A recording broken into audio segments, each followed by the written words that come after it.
this series now. I've been calling it FOTW 101, and it's good to go over. I can hardly remember without my notes, so let's look at what we've done so far. We started with the gospel, right?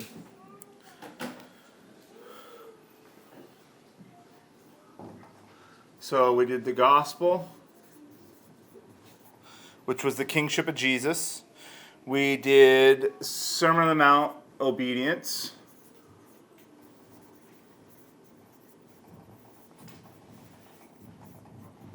And then we did, I don't know if we did this.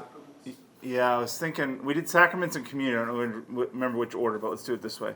Sacraments and intentional community.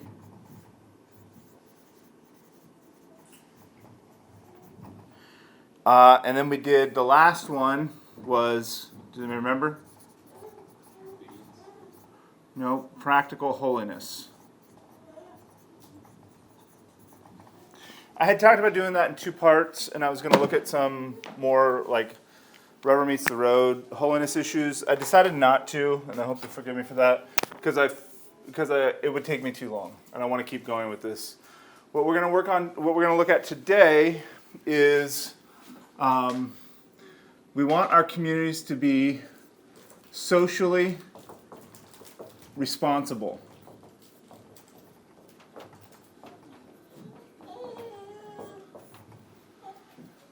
What does that mean?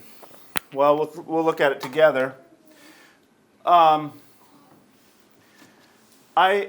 somewhat of a student of the Christian communitarian movement, and if you have looked into that, you'll recognize that in the 70s and 80s, at least in America, there was some kind of resurgency of the Christian communitarian movement. I haven't seen anybody say this specifically, but my own thesis is that a lot of the people who were converted out of subculture in the 70s, particularly in the Jesus freak movement, they went into their local, Lutheran or Baptist churches, and they settled in off of their subculture into normal American Christianity and spent about 10 years there, and then they realized, hey, this radical Jesus that I signed up to follow, I'm not seeing that radical call. And so there's kind of a migration from mainstream evangelicalism, in part maybe due to the discipleship movement, but nonetheless into some Christian communitarian movements. There are some notable ones, some that people know of, and tons that I'm sure people don't know of. But like Reba Place in Evanston, Illinois, was started, I don't know in what year, but sometime in the late 70s, early 80s. Jesus People, also in Chicago. There's a place called Koinonia Farms. There's just a few collaborative communitarian movements that begin to happen. And if you watch those movements, they are very socially responsible. But what often happens if you become a student of those movements is that they often fall apart in practical holiness. And so there's a corresponding kind of like, it's like an either or. You either get practically holy communities that emphasize obedience and self-denial and living apart from sin, or you get socially responsible communities that are very interested in the poor and their social responsibility of their community. It was almost like, as I look through modern church history, it's almost like you have to pick which one is more important to you and go to a place where they have that. And our desire and our thesis with Followers of the Way is that we can have both. We can have a practically holy community that is also socially responsible. And so it's important for me to put these two right next to each other so that we focus on them together, because they are kind of like, they are a balancing act. If you ever watch those old wire walkers, they have those big, long balance poles that they carry. And I always wonder, why such a big, long, like the guy that walks between the Twin Towers or walks across Grand Canyon, these wire walkers would have these huge balance poles. And the further, like the tighter your walk is, the more you need balance. You can counterbalance, like as long of a pole as you can hold with weights on both sides, like you can use that weight to kind of keep you steady walking. That's why they had these big balance poles when they did wire walking. And the church is a wire walk, like the kingdom is a wire walk. It's a narrow way. And we need to have these counterbalances or else we fall apart. Yeah, I'll take that. Thank you. I do most of my study in digital, but I still don't like preaching without a Bible. But I forgot mine, so Elijah brought it for me. So let's take a look at what I mean by social responsibility and why I think it matters. There's a Christian disposition of separating from the world and creating new allegiances, calling people out of one order and into the order of the church. It has a tendency towards we create our own little social bubbles, right? Within any given society where the church is, we kind of collect to ourselves. We make this subculture of the Christian church. And from the outside, that looks kind of alienating. I don't know how many of us have heard when we have come into these circles of churches that our friends and our families, they're worried about us, that we're taking things too far, or it feels kind of culty, like all you guys do is talk about your community and church and gospel stuff, like can you chill out a little bit? There's this like hesitation that people have with the church that we're on our own, that we're doing our own thing, that we're pulling away, that it's cultic, and that's not new. That is not a new phenomenon. The world has, I don't say always, but there's a very long pedigree for that criticism that the church is this isolated enclave and it's separated too much from the world. One of the earliest written arguments against the Christian community is that of Celsus. It's a work called The True Doctrine. That work, as far as I can tell, doesn't exist anymore, but Origen responds to it in a work that he called Contra Celsus, against Celsus in English. And he records many of Celsus's objections to the Christian community. It's a little bit debated. Some say Celsus was writing 175, 180 maybe. Origen's responding a little bit later. But this is a very early critique of the isolation of the Christian community. And if we look at what Celsus is saying, now Celsus is a philosopher in the Roman world. We don't know if he was Roman or Greek. But he has a list of critiques against Christianity. Some of them are doctrine, like he thinks the virgin birth is dumb and that we're just making up stories. He has other problems with Christian theology. But the practical arguments are the things that are most interesting to me. If you sum up Celsus's practical arguments, he says that the Christian community is disobedient to the state particularly because they won't partake in civil religion. There's a connection in Celsus's mind between civil religion and civil order. So the fact that everybody in the Roman Empire has some kind of allegiance, some kind of religious fidelity to the emperor and to the cult of the emperor keeps the Roman society in order, the empire in order. And because the Christians, and by extension also the Jews, won't partake in that civil religion, they're a threat to the civil order. To that, there's not much we can say. I'm sorry, we're not going to, is basically the answer. We don't bow to the idols, certainly not of Caesar. He also claims that that the Christian community disregards civil duties. He makes a critique in general that says, you guys are too much on your own. You're too separate. You do your own things your own way, and you're not a part of the common community. He says that the Christian church undermines traditional values. A quote from this is, you forbid Christians to kill anyone, you make them unwilling to serve as soldiers, and if all men were to act the same as you, there'd be nothing to prevent the emperor from being left alone and deserted, and the affairs of the earth would fall into the hands of the most lawless and savage barbarians. That's Origen's recorded criticism by Celsus. He also blames the church for social division by establishing a call to separate from family and and nation in order to be a part of the Christian community, to put our faith above that of other allegiances, he finds socially disruptive and divisive. And he thinks that the Christian community is encouraging rebellion. So that's an observational criticism of the Christian community all the way back to the early 2nd century. And I think if we have to be honest, we could say that our neighbors could make some of those criticisms of us. You're a strange group of people. You have your own ways.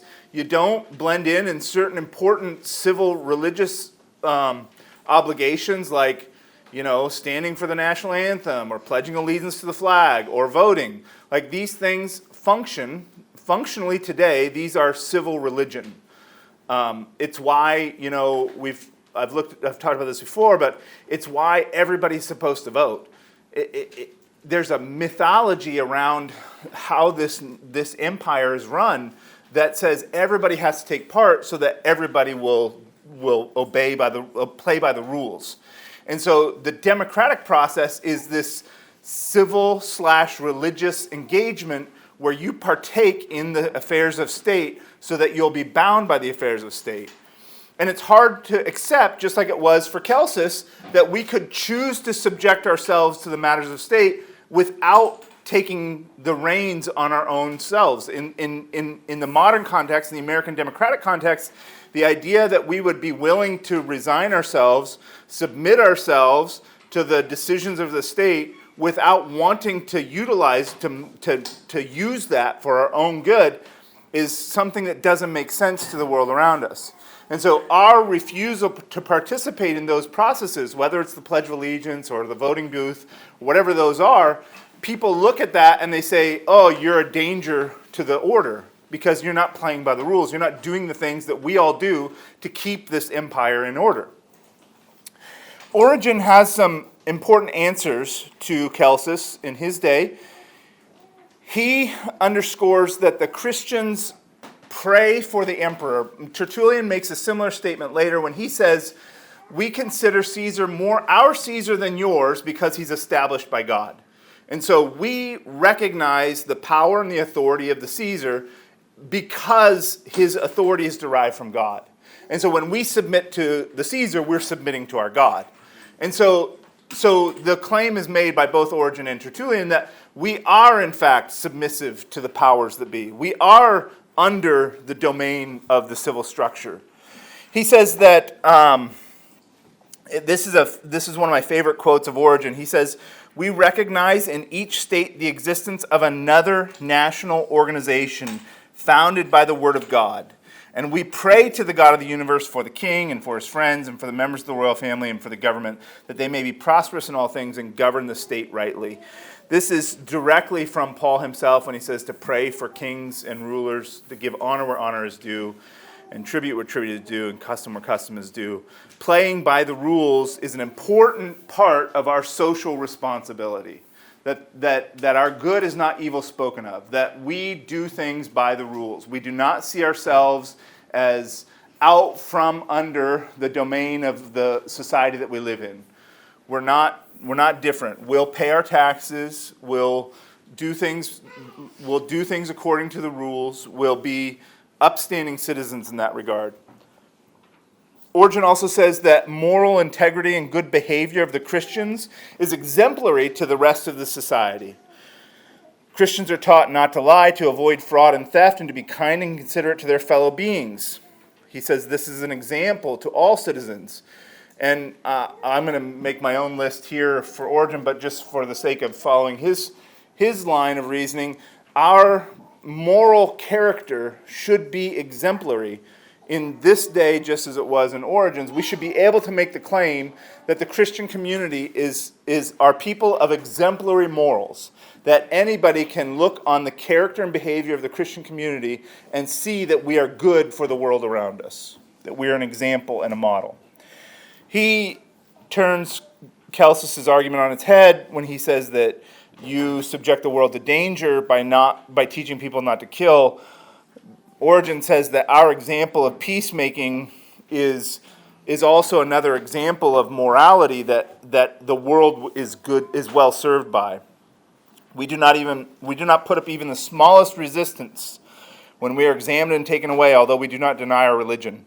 We only defend ourselves by reminding those who persecute us that we have done them no wrong. He says we contribute to the common good by caring for the poor, by our acts of piety. And he says we have respect for the law, and we're a witness to the world through our examples. So this whole argument is being played out in the first few centuries of the church, and I want to just remind us that it's also being played out for us. That this contest, this problem, this dynamic is not any different in our day than it was in Origins and for the early church. We also have a liability. So where you'll often encounter this particular dilemma is when we talk about non-resistance. And I don't know how many times you've heard this, but I've heard it tons of times when we begin to talk about non-resistance as a Christian virtue of following Jesus. People will often say, well, if everyone acted like that, then ... then the criminals would overrun the country, or Hitler would have overrun Europe, or whatever the case may be that's made for why we need to exercise violence in order to preserve society. And then very close after that, the accusation will come, so you are willing to live under the protection of those who will use violence. You'll receive the benefits of a violent society, but you won't partake in that violence. You want to keep yourself clean from it, but benefit from it. This is very commonly the way that this issue of what is your value, the question being asked is, how do you justify your value within the society in which you live? And if you don't have an answer for that question, it can be very discouraging, right? Like, that whole conversation about why do you get to benefit off of a violent empire? Why all of our dollars are soaked in blood money. Like it's all there's a violent empire that exists to allow us to live in the ease and comfort of this empire. So who are we in respect to the empire? Who are we to be here and in a place where that's the nature of the order that's over us, and we're saying we don't like that. We don't want to have anything to do with that. So how are you justifying your existence within this empire? This is the question of a socially responsible church. And it would be very easy, and some people have done this, to just pull away and to enclave, to make our own little separatist communities. This is a very and within the scope of like Christian communitarianism, it's a very common impulse that when people want to gather in Christian community, they will often do that in remote, isolated environments, and it's kind of like a retreat and withdraw from the world. Like, okay, the world is going to hell. We're just going to go create our own little utopia. We'll have this is literally the utopian movement, especially in the late 1800s, early 1900s, of people, Christian communities who said, we don't want anything to do with what's happening out there. We're going to go create our own little perfect space, and we'll live our happy Christian lives as a quote-unquote witness to the world of how our order can be. Now, here's the challenge. Here's the challenge that we want to be. We want to be that social order, that quote-unquote utopian social order, but we want to put it right in the middle of the darkness and the brokenness of the world so that that becomes a witness, so that it becomes an opportunity, so that people can look into the Christian community from a place where they can actually see it and interact with it and experience it and see what we are offering to the world around us. And a part of what we offer are our lives of sacrifice and utility for our neighborhoods and our communities in the broader sense. Look with me, let's turn to Isaiah. The very first chapter.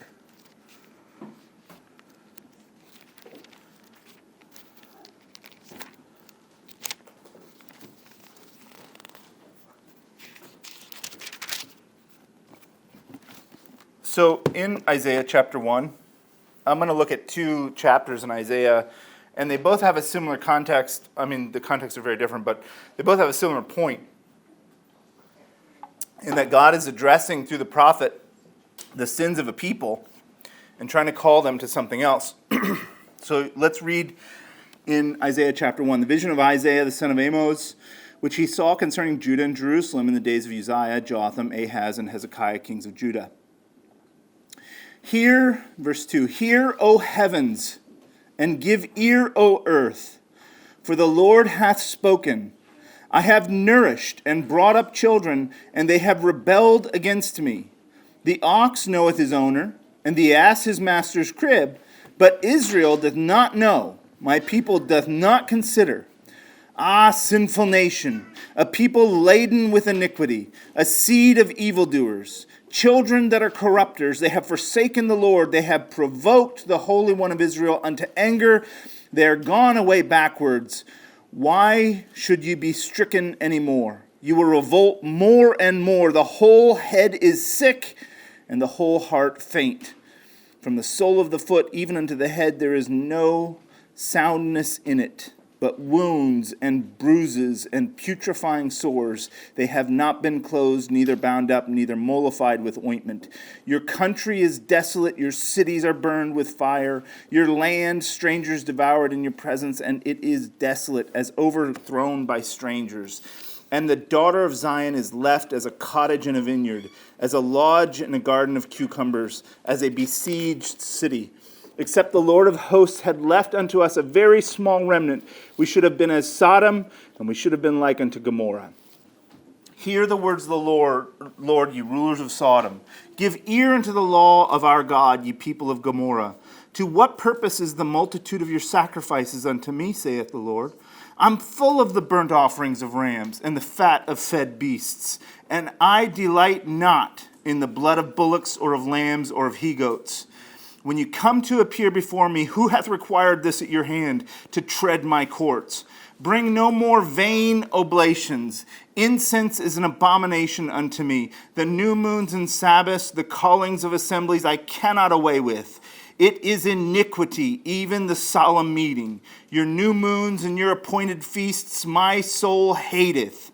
They are a trouble unto me. I'm weary to bear them. And when you spread forth your hands, I will hide mine eyes from you. Yea, when you make many prayers, I will not hear. Your hands are full of blood. Wash you and make you clean. So look, God in the Old Testament also has a discrete, set-apart people. He wants them to be something different. He wants them to be an image that the world can look at and see what he's trying to do in the world. There's some similarities in that regard.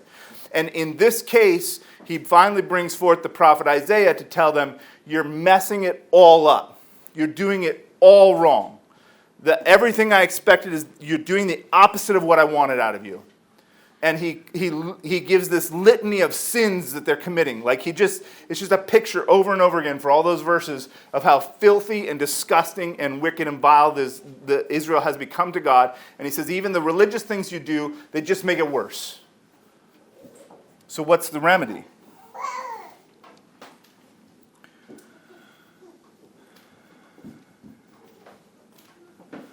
He says in verse 16, wash you, make you clean. Put away the evil of your doings from before mine eyes. Cease to do evil. Learn to do well. Seek judgment. Relieve the oppressed. Judge the fatherless. Plead for the widow. Come and let us reason together. Though your sins be as scarlet, they shall be white as snow. Though they be red like crimson, they shall be as wool. If ye be willing and obedient, you shall eat of the good of the land. But if you refuse and rebel, you shall be devoured with the sword, for the mouth of the Lord has spoken it. It's a really simple request that he has. He just wants them not to be oppressors. He just wants them to have an eye for innocence and goodness. That's the request. And that's the request of social responsibility. This is in the heart of God, deep, deep in the heart of God. There's many places where this same kind of principle gets played out, where God is saying, you're wicked, you're wretched, you're terrible. I want you to just be good. Do things my way. Care about what I care about. And namely, that often comes down to the poor, the widowed, the fatherless. People who have needs. And God is making a distinction over and over in the Old Testament. He is defining righteousness and unrighteousness on the terms of whether or not his people care about those classes of people. And a church that doesn't care about those classes of people is like an Israel that doesn't care about those classes of people. The oppressed and the hungry and the naked and the imprisoned and the homeless, the fatherless, these are deep in the heart of who God loves. And he has commissioned his people in the Old Testament and in the New Testament to be the people who address those problems in his world. I was explaining to someone this week how the beginning narrative of what the Bible is, like the Bible story. It's a really awesome opportunity to be able to start with someone who knows nothing about the scriptures, who comes to you and says, tell me what the Bible says. Tell me the Bible story. And to be able to lay out what God's interests are in the narrative of the scriptures and point the way. Like here's the important signs along the way of what God's doing with his people. One of those things is that God says through the garden, this rapid descent into hell on earth, from Adam and Eve's fall to their first children committing murder. Like it's the very next generation after the garden are murderers. Like that's how quick it goes. And then it's downhill from there. And God steps into our mess that we've made of his good world and says, I'll fix it. And his fixing it, in both the case of the Old Testament and the New Testament, is to rise up a people who are connected to him, who are under his name and under his protection and banner and provision to address the needs that are in the world around them.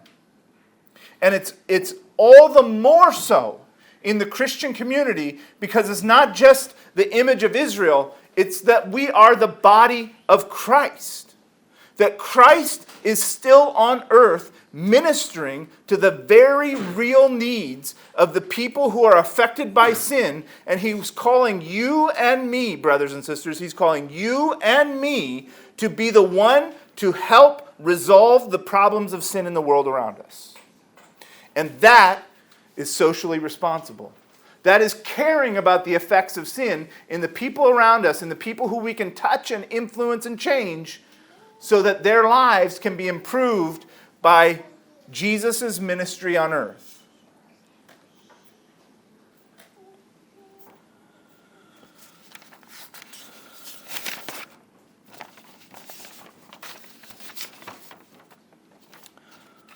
I want to give my own list, like Origen did, of how we answer the criticism of what our value in the world around us is supposed to be.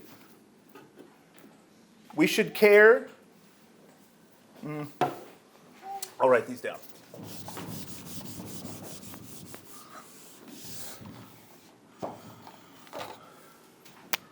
We should care about poverty.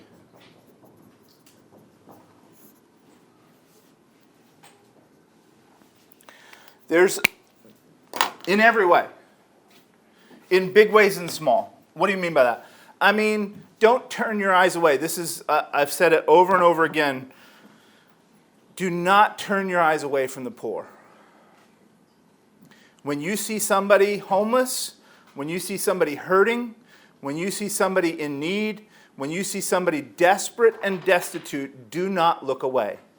It is the easiest impulse of a man to look away when because we don't want to recognize, we don't want to see the effects of that brokenness.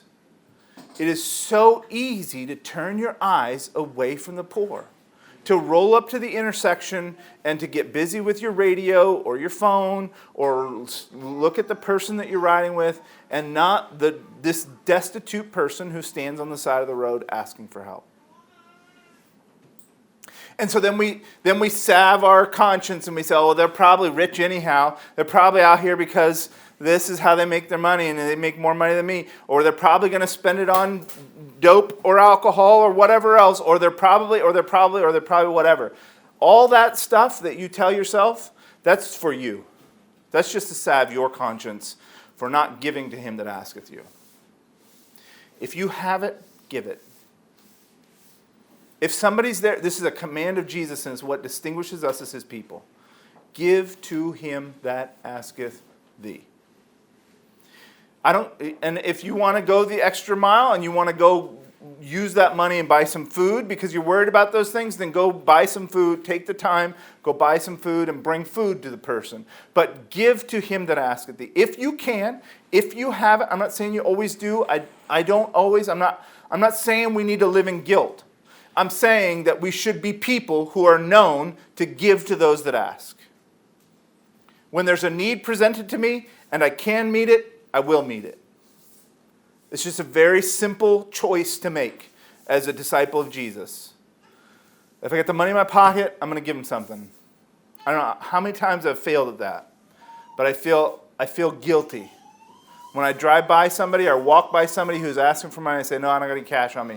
And then I realize, I did have cash on me. Or I know that I have cash on me and I'm like, I want to get a coffee or I got to go do something or whatever else. I mean, it's exactly, he that is faithful in that which is least is faithful also in much. And he that is unjust in that which is least is unjust also much. And if we aren't the kind of people who can give a few dollars to somebody who's in a desperate enough situation, I don't care. At least it's poverty of spirit that they're living in a place where they have to ask strangers for money. What does it cost us to give a few dollars? What it costs is that it costs care. It costs involvement. It costs stopping my life for long enough to say, I'll get involved.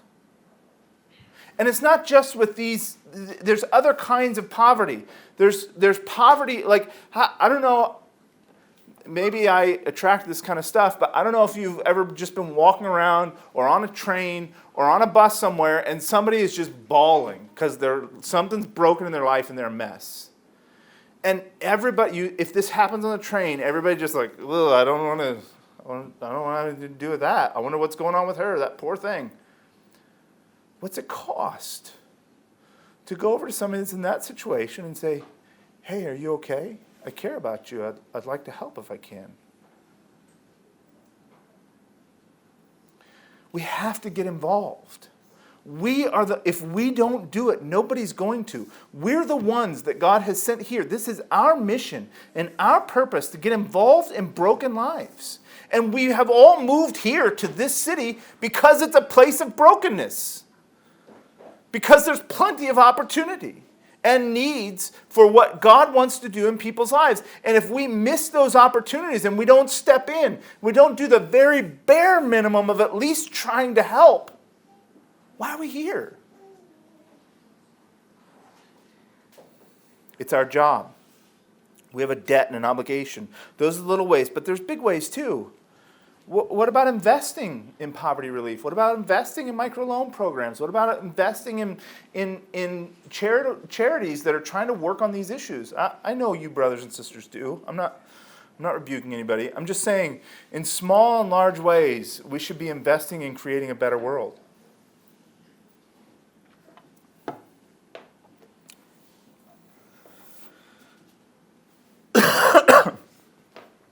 Social responsibility is caring for the poor. They are, let's say it this way, they are our responsibility.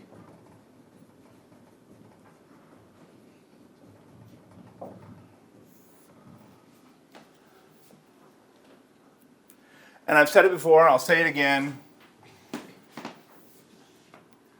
this is not primarily, although it can be, this is not primarily an evangelistic endeavor.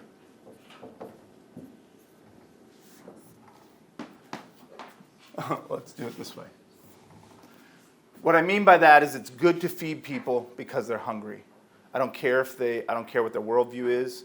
I don't care if they'll listen to me talk about Jesus. I don't care if they're Buddhists, Hindus, atheists. I don't care. It is intrinsically valuable to God to feed hungry people. Regardless, it feels weird to me, and I've done it a lot of the years. Like I come out of street ministry, I come out of missions work. Working at the gospel missions, where you have to listen to a sermon before you can get your food. At least that's how it used to be back in the day. And it just feels weird to leverage people's hunger to get them to listen to you about what you think is right in the world or your worldview. I don't like it. Feed them. If they're interested, they'll ask. That's how I feel. The next thing we should be interested in as socially responsible Christians is peacemaking.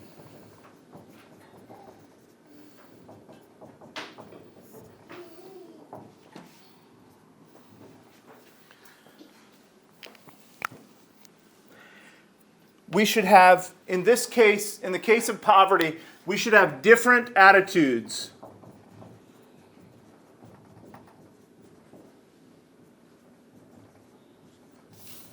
about possessions.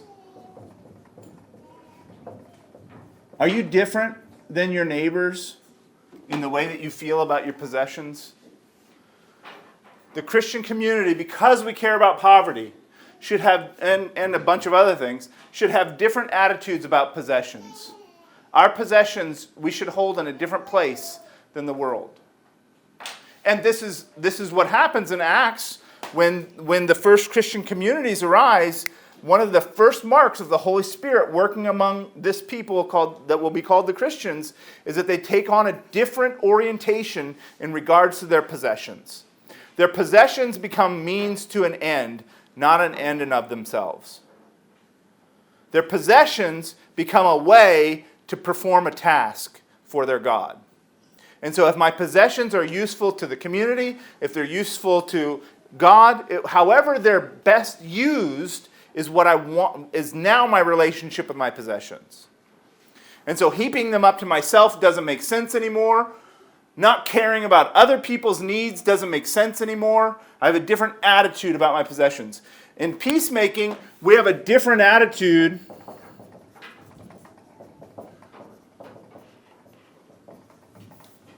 about conflict.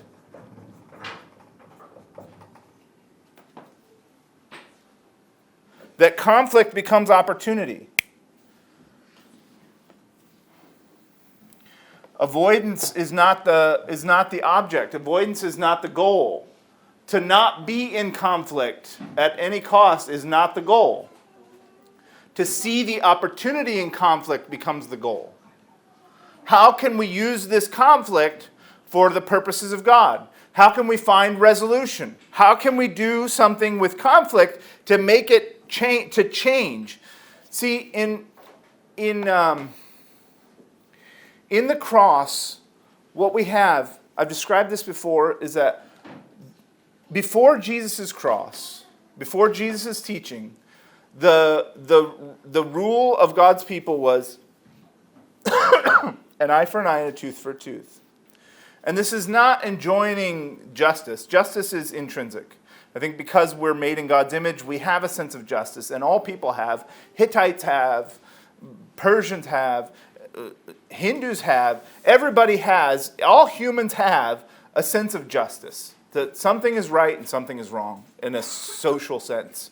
That it's terrible when the poor are abused and treaded out, whatever the case may be. There's some sense of justice, and especially about me, there's justice. Like if you do me wrong, then something wrong should happen to you that feels just. If you hurt people, you should be hurt, that feels just. The Mosaic provisions of an eye for an eye are a limit on retributive justice. It's not inventing retributive justice. Retributive justice is not new to the Jews. All kinds of ancient codes of law enjoin some kind of definition of a crime and definition of a penalty. What Moses does that's somewhat unique is that it limits that retributive justice. It says that if you take my tooth, I'm only going to take one of your teeth, not 6 of them. Because the impulse of man is if you take one of my teeth, I'll take 6 of yours. You take my eye, I'll take both of yours. And Moses is saying, no, you got to put a limit on it. Like, it has to be equal, or it makes more brokenness in the world. Jesus says, we've been doing that for millennia. We've been doing the eye for an eye thing for millennia, and there's no less evil in the world. What I'm going to do, and what my people are going to do, I'm going to be the model through the cross, is that I'm going to take wrong done, and I'm not going to put any wrong back out. I'm going to be like an exchanger of evil for good, of hate for love. Like, I'm going to exchange brokenness for health.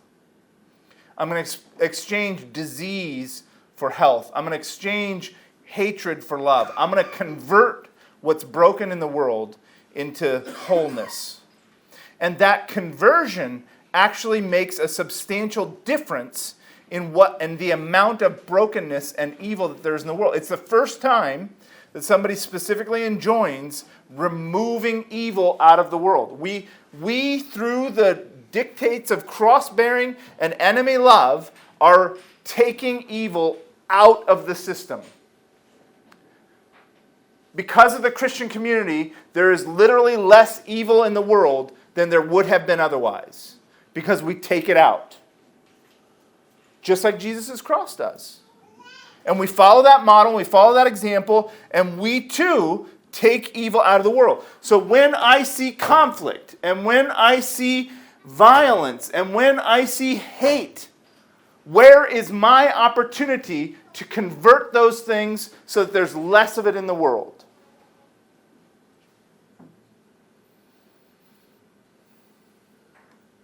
And a part of this is having an eye for it. A part of this is seeing it where it is and getting involved.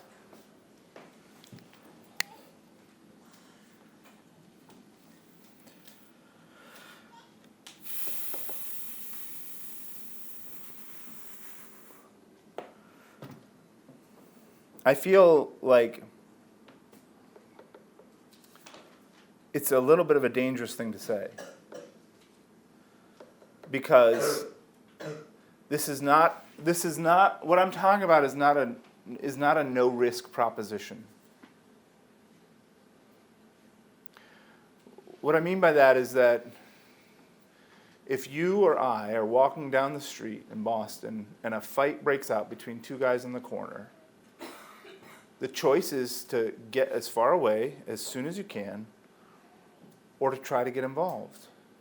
And I want to tell us that we should get involved, that we should step in the way, that we should say, hey, what's going on? Hey, come on, guys, there's a different way to deal with this. Please stop. I'm not going to watch this happen. Hey, and get in the middle.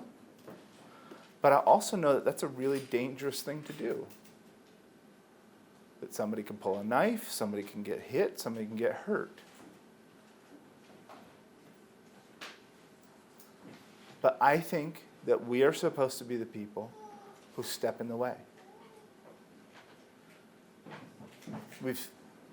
We all know this. We all say this stuff. Peacemaking, non-resistance and peacemaking is not avoiding. It's not cowering. It should be, under its proper terms and definitions, the opposite of cowardice. It should not be running away. It should be stopping and seeing and getting involved. And I don't know how to prepare for that. I don't know what that means. I don't know what you're supposed to do in that situation. But my impulse and my better nature, my Christian nature, says that we should get involved. That you'll figure it out when you get there. But I don't want to say that without recognizing that that's a real risk that we take. That especially in terms of stepping into physical violence, and threats, that those things could cost us some real pain.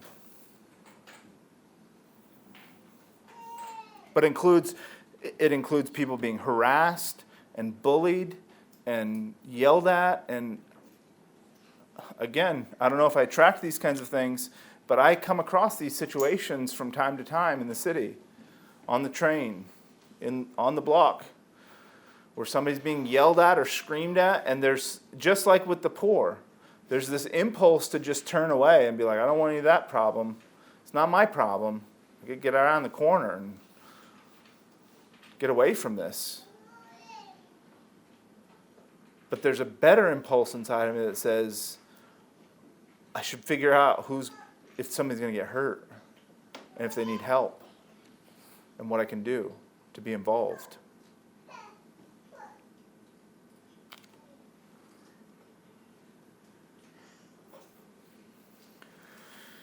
Actively helping is earning our place in the world.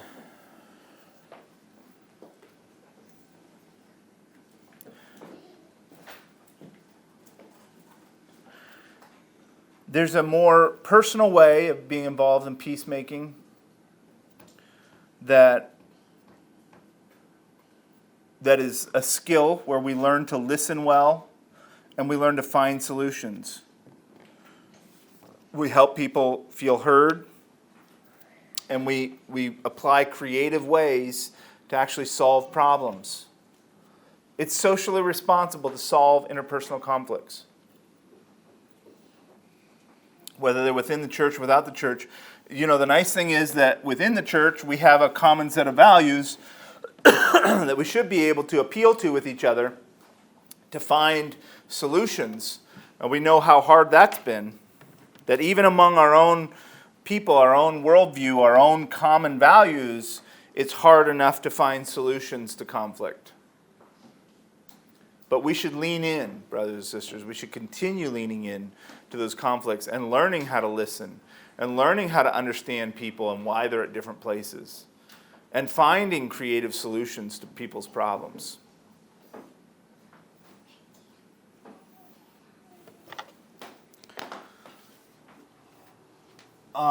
It's socially responsible to be involved in community and culture.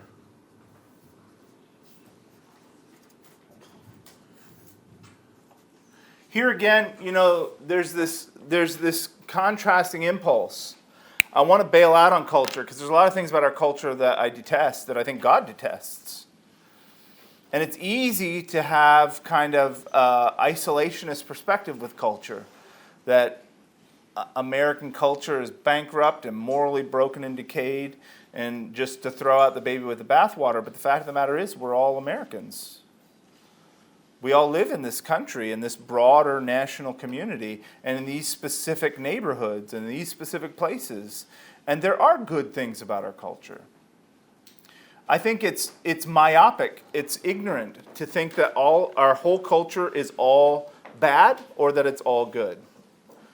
I think wisdom dictates, and the proper response, whether we're in first century Rome or 21st century America or anywhere in between, to be able to have an accurate critique and blessing to the good things and the bad things that are present in our culture. Because the good things in our culture are opportunities to endorse and to support and to be partakers, to be involved. So what are those things? I feel like I'm speaking too theoretically. So what's some good things about our culture? Well, it happens to be that in the modern West, there's ideas that, that the government shouldn't watch children starve and have no health care. Good for them. It's fantastic. That's a relatively modern idea we can be glad for, that the West has become wealthy enough that they just don't think children should go without food and medicine. Praise God. That's great. We should encourage that. I don't mean voting whatever. Just say it's good. Just endorse that idea. It's good that there's infrastructure. It's good that there's communities. It's good that there's libraries. It's good that there's schooling for children who don't have anywhere to go to school. Like, there's lots of good things that happen around us. And I feel like in my own personal life, I was so I was so against that I couldn't see the good that was around me. And that's not wise. It doesn't match the needs of the day. It doesn't allow me to connect with people and endorse something that we should hold a common value around. But there are also horrible things about our culture. And people getting dragged into the left-right paradigm and nationalism and all these horrible things. We should be able to see right and wrong. But more specifically, we should be actively helping and earning our place. We should be good neighbors. In a world where people don't know their neighbors, we should know our neighbors. We should be engaged. We should knock on some doors and say, hey, I'm your neighbor. I had an experience. Here's a good example. Don't miss an opportunity. My cat got away. And it ended up on a social media site. And I saw a picture of my cat. I said, does anybody know who this cat is? Yeah, it's my cat. She's back now. But thanks for putting that out there. I'm always afraid because animal people are weird. And I didn't know if it was animal people or what. But I just, yeah, it's my cat. Thanks for putting it out there. She's home now. It's great. So she sent me a message. She said, oh, we're your neighbors across the fence. There's an opportunity. Hey, that's great. Thanks so much for putting that up with the cat. I'd love to get to meet you sometime. By the way, I've been thinking it'd be really nice to have some kind of local communication for a neighborhood. I don't know all my neighbors, but I know everybody that is in contact with my house and now behind my fence. It'd be really nice to have a WhatsApp group or an email chain or something so that we can communicate directly with the neighbors. That kind of building of community is a fantastic thing.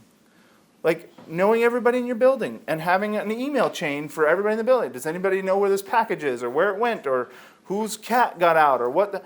That kind of just connectedness, I feel used to be par for the course. You just used to know the people because there were durable neighborhoods and pre-gentrification, all these other issues. But now it's a scarce commodity that people even know who lives around them. And so we can build community and culture by being active agents to promote those kinds of things. It's just being a good neighbor. It's modeling how a good neighbor should be. And that's our responsibility. The same way we should be good citizens, we should be helpful in bettering the world around us. There's some brothers and sisters who are starting to do, I don't know how long they're going to do it for, but the last couple weeks, I don't know if you've heard about this, but there's a group of brothers and sisters who are going out and picking up trash on Wednesdays. That's great. It's fantastic. I hope they're known. I hope they get fame for being people who pick up trash and make their neighborhood better and cleaner.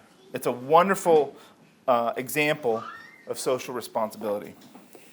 Nobody's doing it. We see it. We'll take care of it. At the heart of this is the golden rule.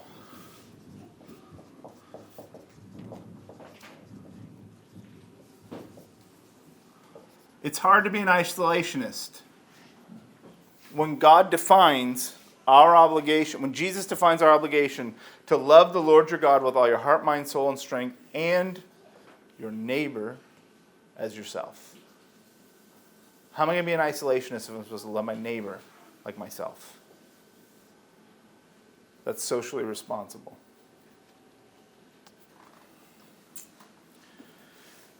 And just to round it out, I think these two are related very often, but an eye to the oppressed.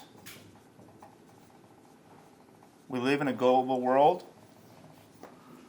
The American Empire is the closest stand-in for the Roman Empire. It is the international power of the world, and our access to information causes us to know of where oppression is happening. And just like turning your eyes from the poor, turning your eyes from oppressed, listen, it's just depressing. And I get to the place where I can't look anymore. Like sometimes I look long enough that I can't look anymore. I can only take so much video footage and drone footage of Gaza until I just can't contain it. I can't hold on to the pain.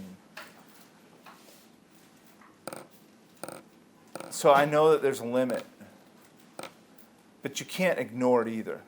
We can't pretend like it's not happening. And what am I going to do about Gaza? What am I going to do about the Iraq War 20 years ago? Who am I to have anything to do with the Syrian refugee crisis? What am I supposed to do about the Rohingya or Rwanda or any of these things? And you can easily spin out so much on these horror stories and dive into the trauma and tragedy of the human experience so far that you can hardly see the light of day. And I don't recommend that. But I also can't recommend just pretending like it's not happening. I can't recommend not caring. And I can't recommend not praying. It's important to know at the local level and the international level where we can know that people are being oppressed, because it should affect our prayers. It should affect the way we think about the world. Like, it's easy to live in this blissful world where just America's great and the rest of the world, I don't know. I don't care. Like, I got my life. Like, it's okay for me. And I'm busy and I got stuff going on. And it's easy to not care about what's happening. It's easy to not care about the misery that many, many people are living in. We can't do that. There is, the appeals of the early church is that their prayers contributed to mitigating and minimizing evil in the world around them. And if nothing else, we have an obligation to pray against the demons that stir up strife among men and cause violence and war. It's a spiritual battle that we should be engaging in, that we have a prerogative and an obligation to do. And we should remind each other to pray and to fast for those things. Flip over to, this is the other chapter I wanted to look at, Isaiah 58. And you know it. It's the fast that's pleasing to the Lord.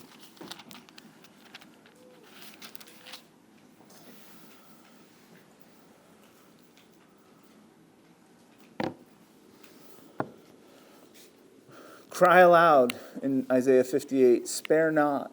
Lift up thy voice like a trumpet and show my people their transgressions. See the same connection? I expected my people to do certain things and to be certain things, and they're not. Show my people their transgressions and the house of Jacob their sins, yet they seek me daily and delight to know my ways. As a nation that did righteousness and forsook not the ordinance of their God, they ask of me the ordinances of justice. They take delight in approaching to God. Wherefore have we fasted, say they, and thou seest not? Wherefore have we afflicted our soul, and thou takest no knowledge? Behold, in the day of your fast ye find pleasure, and exact all your labors. Behold, ye fast for strife and debate, and to smite with the fist of wickedness. You shall not fast as you do this day, to make your voice to be heard on high. Is it such a fast I have chosen? A day for a man to afflict his soul? Is it to bow down his head as a bulrush and to spread sackcloth and ashes under him? Wilt thou call this a fast and an acceptable day to the Lord? If not, is not this the fast that I have chosen? To loose the bands of wickedness, to undo the heavy burdens, and to let the oppressed go free, and that ye break every yoke? Is it not to deal thy bread to the hungry, and that thou bring the poor that are cast out to thy house? When thou seest the naked, that thou cover him, and that thou hide not thyself from thine own flesh. Then shall thy light break forth as the morning, and thine health shall spring forth speedily, and thy righteousness shall go before thee. The glory of the Lord shall be thy reward. Then shalt thou call, and the Lord shall answer. Thou shalt cry, and he shall say, Here I am. If thou take away from the midst of thee the yoke, the putting forth of the finger, and speaking vanity, and if thou draw out thy soul to the hungry, and satisfy the afflicted soul, then shall thy light rise in obscurity, and thy darkness be as noonday. And the Lord shall guide thee continually, and satisfy thy soul in drought, and make fat thy bones, and thou shalt be like a watered garden, and like a spring of water, whose waters fail not. My point in both of these chapters in Isaiah, because it expresses it so well, is that the way that God cares about broken, hurting, and needy people is the way that we are supposed to care about those same people. And that is a socially responsible community. If God took the time to enumerate these interests of his for the poor and the hungry and the needy, then we ought to be focusing in the same way. And we know that this is so because the last test at the judgment is the sheep and the goats. And I don't know how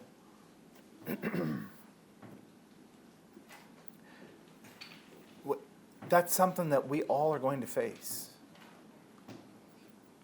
This is not idealism. It's not like it would be nice if we could have this.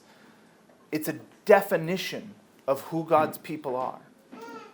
And by the end, Jesus is going to say, when you saw me hungered and thirsty and naked and imprisoned, you took care of my needs. Or he's going to say, when you saw me that way, you didn't care for me. He's going to say that to you, and he's going to say it to me.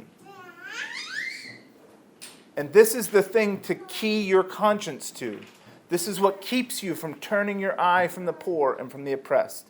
It's what gives you the strength and endurance to look into the brokenness of the world. The brokenness of the world can break your spirit.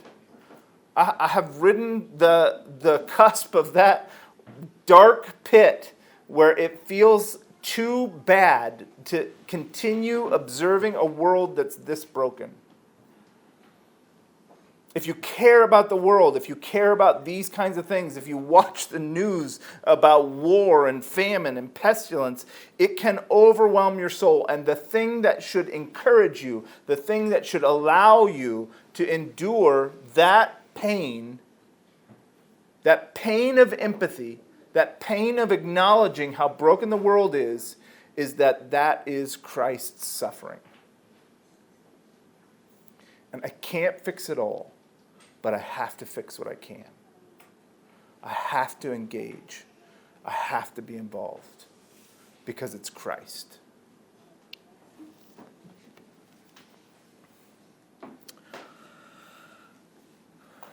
I'm going to close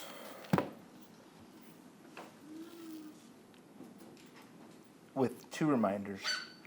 James 1:27 says that pure religion and undefiled before God and the Father is this: to visit the fatherless and widows in their affliction, and to keep himself unspotted from the world. And I want to encourage us as a socially responsible church and community to remember that how often we say the words, "Thy will be done on earth as it is in heaven." And the things that we do to alleviate suffering and to care for the needy are our attempts to make God's will manifest on earth as it is in heaven. And when we say those and we repeat those and we recite that prayer that the Lord taught us to recite, that's the place where it happens. Where we care for the oppressed, and when we meet people's needs, That's the place where we're making God's will reign on earth the way it is in heaven.